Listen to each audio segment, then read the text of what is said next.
Hey guys, welcome back to BackPocketGameReviews. And if you're new here, don't forget to click that subscribe button. And if you like the content, don't forget to drop a thumbs up. Those thumbs up help us grow the community and helps more people see the videos and, you know, all that kind of good stuff. So, we're going to talk about making games great again. That was a Donald Trump joke, by the way. So, recently, and this isn't even necessarily a recent thing, it's something that I've kind of caught on to over the last several years. But I have two kids, as a lot of you know, and my son Anthony plays a lot of games now.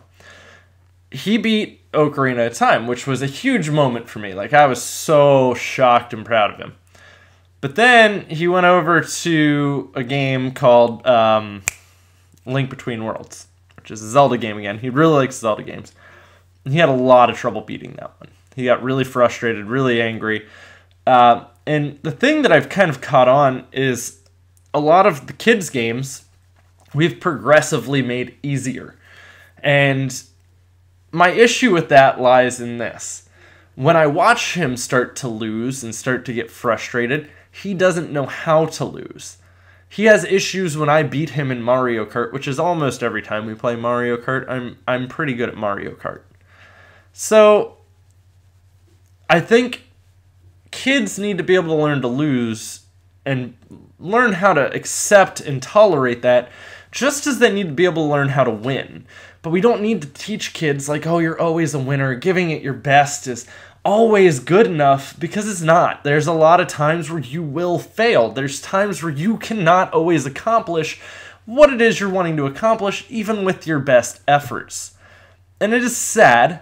Like, yes, that is something that's very hard for a child to comprehend, and no, that isn't shattering their dreams by telling them, hey, you might not be able to accomplish this. It happens. It's a part of life. We don't want them to get to their adulthood and all of a sudden they can't compete or finish whatever it is they're trying to do, and then everything just falls apart for them. They don't know how to handle it. They don't know how to tolerate it. Not everyone earns a trophy. You might get an achievement or a PSN trophy, but that's not how it always works. The harder ones are always going to be harder to get. But a lot of this came from, I had made a comment on another video, which got quite a bit of popularity. And actually, I've been commenting on a lot of videos, and all of those comments have gotten decently popular.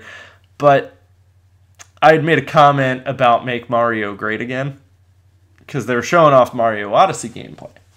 And Mario Odyssey looks a lot more similar to like a Super Mario Galaxy. And Galaxy was actually decently hard. There were some pretty hard levels in Galaxy. My son loves Super Mario 3D World. And while I don't hate Super Mario 3D World, even towards the late levels, the difficulty curve isn't quite like it used to be. If me and my son sit down and we play some of the original Mario games, he gets frustrated as hell. He cannot beat them. He thinks they are too difficult. He gets bored with them because he is not winning. And that's not what I want. I will make him actually sit and finish playing them with me. Now, I think back when I was younger, one of my favorite games as a kid was Paperboy. I've never beaten Paperboy. I still love Paperboy. It's one of the hardest games I've ever played. I get taken out by a Grim Reaper or a tornado while I'm trying to deliver kids' papers. And back then, we just had this whole concept of you don't always win. I mean, I think the first time like I solidly remember like beating a game was Super Mario 3. And it took a lot. Like, it was a whole night event. Because I was younger, and, you know, it was pretty tough. I remember beating Sonic 2, the Power Ranger movie game, and the Mighty Morphin Power Rangers fighting game on the Sega Genesis, or Avengers of Vengeance on the Sega CD, or Super Mario 64. Those are some of the earliest games that I beat, like beginning to end beat. And none of them were easy. Not a single one of them was easy. But a lot of times, like, I'll watch my son play, like, these Mario games, and they tend to be easy. I'm very proud of him for beating Ocarina of Time. That's not an easy feat.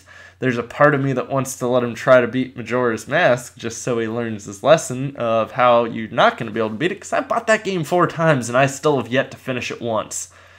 I've made it decently far through it, but let's be honest. Majora's Mask is one of the most frustrating games I've ever played in my life. And I'm not saying that all games do this. There's plenty of games, obviously, that still keep a higher difficulty curve. Obviously, I just picked up Cuphead, and Cuphead has a very high difficulty curve. It reminds me a lot of playing like the old Mega Man games back in the day, and the Mega Man games were very, very hard back in the day. So I always kind of wondered, like, why did we progress to this easier system? Why are we coddling kids and not teaching them how they have to work for it? And sometimes that they're going to lose. It's not always going to be an easy task. And sometimes you giving it your all isn't necessarily good enough. I know that's a very harsh awakening. But if you really think back to the NES day, so let's think of the NES day. We had Super Mario 2. Which actually isn't Super Mario 2 anywhere else except for here in the US. It's actually a Japanese game called Doki Doki Panic. Yeah, if you've never heard of it, that's because it never got released by that name here in the US. But Mario never actually threw turnips over in, Japan. But then they finally released Super Mario 2 on the Super Nintendo under Mario All-Stars. And that game was actually called Super Mario The Lost Levels, which was the actual Super Mario Bros. 2 in Japan. They originally didn't release it here in the US because they felt it would be too hard for us US people. That's right, because we tend to like things easy. But it shouldn't be that way. We should be forcing our kids to try harder, to try better. They should be learning how to lose before they're adults, and that becomes a problem where they don't understand it and don't know how to handle it.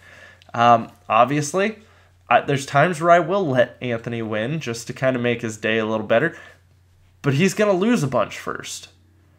I've let him beat me in Mario Kart once or twice, but he is going to lose first. I won't let him beat me in Mario Party. That's a no-no. No, not happening. Now, I wish I could get my son more into the classic games, because I do think it's fun to essentially take these trips back in time for me, but I think it's also a good learning lesson for him of, A, where his games came from, where this all started, what created everything. And to a degree, he does like certain older games, like, obviously, Pokemon.